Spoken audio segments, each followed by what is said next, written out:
space. Para pag-usapan natin ikaw. Siyempre ikaw, Beshi. At nakakaloka nga nang idunog niya sa atin ang kanyang concern. Ang sabi ba niya sa akin, Besh, anong gagawin ko? Itong boyfriend ko nanihingi sa akin ng space.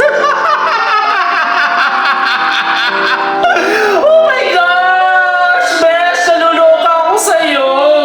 Yung idea na nga ang relationship niyo. Tapos, manhingi pa siya sa'yo ng space. Ano ka? Nasa outer space ba siya?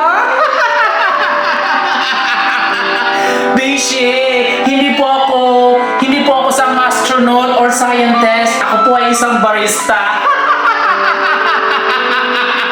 Tara! Samahan niyo ako at atin tuklasin ang kakaibang kwento ni Beshi na kung saan ang kanyang boyfriend ay gusto ng space. Tara, bigyan natin yan ng espasyo sa ating kabaklaan. Dito lang yan, syempre, sa ating coffee sorry. Besh!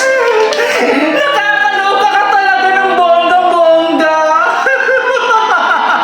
Ako gusto ko maging stick-affinated talaga, pero grabe! Grabe talaga, Besh! Grabe! Siyempre, yung idea na nga kayo, tapos, manihingi pa siya sa'yo ng space. Besh, ito to! Gaano ba siya kalayo? Abot ba ito ng Mars o sa Neptune?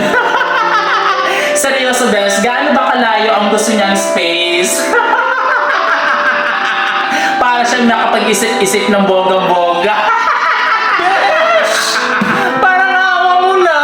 Huwag mo siyang bibigyan ng space! Baka makatakas pa papalayo! Sige ka! Yung LDR na nga kayo, pagkatapos, panihingi pa siya sa'yo ng space? Ano ka? Nasa outer space? Huwag ganun, Besh! Gaano ba kalayo ang gusto niyang space? Ako'y napakasakit ko, Yaidi! Kaya ako pagdating sa mga ganito, lagi akong stay caffeinated dahil alam ko makakapagbigay ako ng kaukulang pagpapayo. Siyempre sa'yo, Beshi. Seryoso, Besh.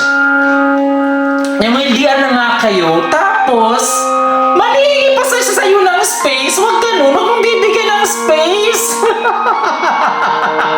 Dahil ang taong nabibigay ng space, para lang yun sa mga walang puwang sa puso nila. Ibig sabihin, wala ka ng space sa puso ko. So, ganun din yun. Siyempre, pag wala ka ng space sa heart mo, let it go mo na yan.